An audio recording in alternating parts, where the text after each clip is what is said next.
Hi, I'm Natasha Ryan with Premier Risk Solutions, and normally we do our Strong, Safe, and True video series, but we are switching it up because we want to give everybody a chance to get to know our people.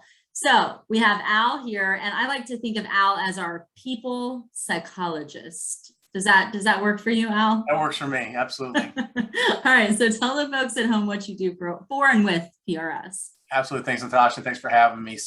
My background is in industrial organizational psychology and behavioral sciences. So, what we do is a fancy way of saying, how do we bring people and teams together to have the right people fit to the right jobs and the right assignments? So, it takes some of the biases out of what we do every day and it puts a little bit of trust into the science. So when you're sitting at a dinner party or you have friends over and they know you study people for a living, do they kind of watch what they say sometimes or like wait for your reaction? Yeah, sometimes that'll happen. The people that know me know I try to shut that off when I'm in social situations out there, but it still inevitably comes through sometimes because when you've been doing it for as long as I have, it's hard to kind of turn that off sometimes. It's instinctive. And you can start to pick up on which spouses and partners are getting along with who at the dinner table, even when they're not saying it. So you can kind of read it a little bit. Do you have to rein yourself in from giving counsel? Yes, that's probably my hardest thing is I am so passionate about what I do and I believe in the behavioral sciences and I've seen the impact that it's made not only to organizations but to the individual employees. And as they have a better work experience, they enjoy the job and things. And when I get into the opportunities and social situations, I hear the opportunity to share some of that knowledge. It's hard to pull that back sometimes, and I do have a tendency to over-explain and get passionate about it. But yeah, it's a blast. I love it. Anywhere I can sprinkle a little bit of this in to make somebody's day better and make their job better, I love doing it. Okay, so you live in Tejas, and I want to know what you love about Texas. Are you originally from there? How'd you end up there if not? Yeah, Texas. My wife and I moved to Texas about 9 years ago. I'd always kept myself nimble to move around and relocate wherever the job took me, where I needed to go in the security world. But we got here, and after the first year, said we loved Texas so much, we were putting in roots, bought a house, and we've put our roots in and dug in hard here in Texas. And it's been amazing. I love Texas. I love the people in Texas. They're just so friendly and it's just an amazing culture. And unfortunately, I got the barbecue bug. So now my entire backyard looks like an outdoor kitchen from Wild West, full of different smokers and grills and you name it. So I'm always out there cooking something. Now in Texas, so I lived in Lubbock, went to junior high there, and I remember the barbecue was still the best. And correct me if I'm wrong, but Texas barbecue is more of a sweet sauce, right? It can. It depends on where you're at. Like if you think of a traditional Texas style brisket, it's just salt, pepper, garlic, and onion powder, maybe. Very simple, simplistic approach to it. Yeah, it definitely doesn't have the vinegary base that you see out in the North Carolinas. Carolina. Yeah, I don't Yeah. like North Carolina barbecue. Don't get mad, North Carolinians, but ugh, no, vinegar doesn't belong in barbecue. All right, so what's your favorite thing to cook for your family? Like, what are you known? What's your specialty? You know, I love cooking a wide range of things, and I tend to rotate through all of it just to keep my going through all the skill sets of different ones, whether a brisket or ribs or whatever. But I feel like my family feels like I've gotten my chickens really locked down.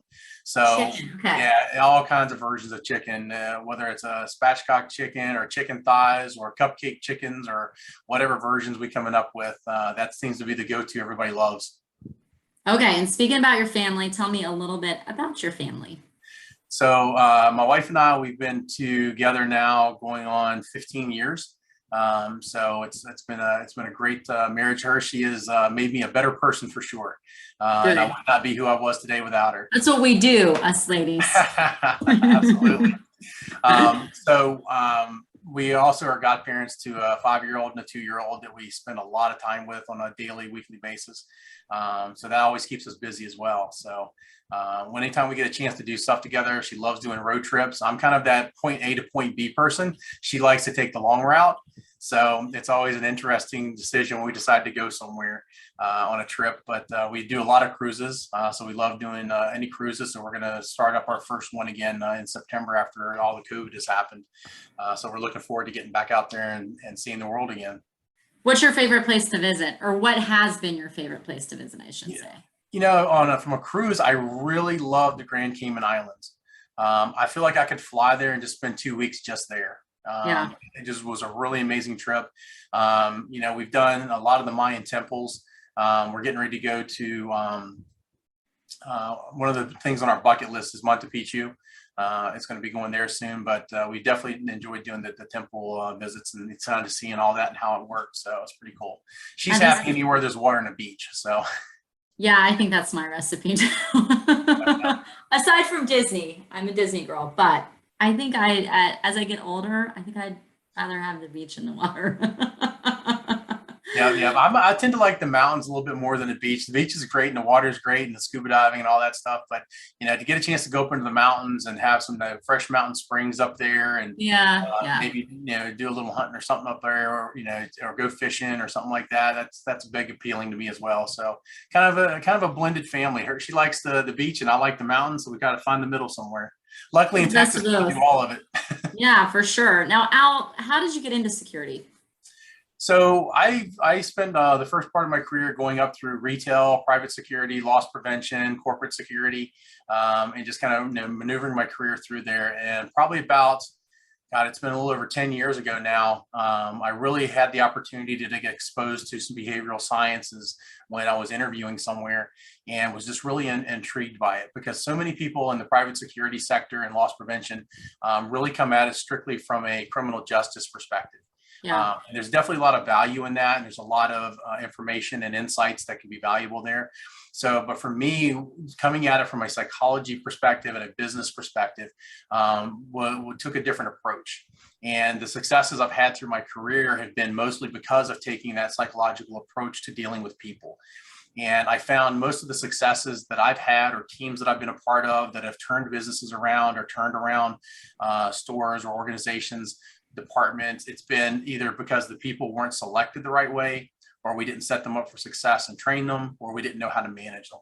And it always came down to one of those three things, and it was the core is the people. So that's what took me into that passion to pursue my academic degrees in business and psychology and IO psychology. And right now I'm about halfway through my PhD in IO psychology. Well, I mean, I gotta be honest with you. At my age, it seems a little intimidating going back to school. Did you kind of wrestle with that decision, or what was that like? I didn't hesitate. My only hesitation was going online versus brick and mortar. So I obtained all my degrees going online classes because of my travel schedule and being traveling around the country. I was not going to be able to do brick and mortar. And I will tell you, going online is a very different skill set to get a degree because you don't have a teacher giving you the cliff notes necessarily. You don't have classmates you can meet up with afterwards to go have coffee and talk about class or do that. You're working remotely. And at that time, we weren't really doing video. It was all just conference call stuff or chat messages. So it really wasn't much of the video team stuff like that. So you really had to buckle down and do the reading and do the work, and you had to force yourself to schedule time. And it's a different commitment level, I think, online classes versus brick and mortar. Both are challenging, but it's a different type of commitment to do the online. And I love the fact that the online teaches you virtual partnerships. So all of my programs had team projects where you had to work with people you've never met. All of my programs involved international students. So we had people from all over the world part of my team. So I had to work with somebody that was in a different time zone in a different country to collaborate to create our team projects to be graded on. So you want to talk about developing some skill sets to work with, you know, that becomes a real challenge. And it was an amazing experience to do that. And I met some amazing people. Okay, so if your wife had to say your biggest attribute is fill in the blank and your most annoying attribute is fill in the blank, what would she say? My biggest attribute is, oh man, that's a tough one, is I have a passion for helping people. I just love helping people, whether it's my personal life, my professional life. I just have a passion. If I have the ability to help or I have the ability to learn how to help, I like to help. And the biggest annoying is probably the same thing because I don't know when to shut it off. Every security guy I ask this says this. Every one of them says, I work too much. I work too many hours. It's too long. But I do also encounter that drive to help people throughout this industry, which is lovely. Yep. And it's part of why I'm drawn to this industry is just getting to be around people that feel the same way. And it's awesome.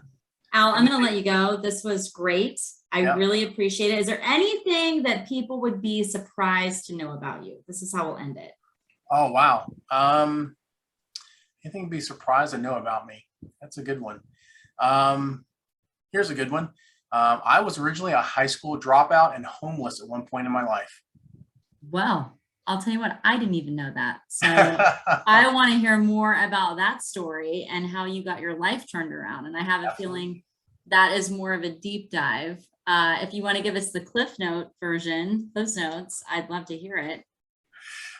Being very young at 18, 19 years old, to think I had all the answers to the world, and made some decisions that led to losing everything I had in my life. Alienated my family and parents, and I had to learn the hard way. Luckily, I had a grandmother that loved me to death, gave me that 1 second chance, and I never turned back. And I got aggressive at that point and pursued everything in my life to make sure that she was proud of letting me have that second chance, and making sure I could then also do that for others. There's a lot of people I've helped that have been in similar situations to help them avoid going down that road, or when they feel like that road's coming, to how to mentor them a little bit when I can. And I come across that. But yeah, that's where a lot of the passion and fire for me comes from, is just going back and proving that, I can do that, and that I was worthy of that second chance that I got. I love that. I love that. From homeless to PhD candidate. Love. There you go. All right, Al, thank you so much. And of course, come back to premierrisksolutions.com for more videos just like this one. Thanks for watching, everyone. Bye, Al. Bye.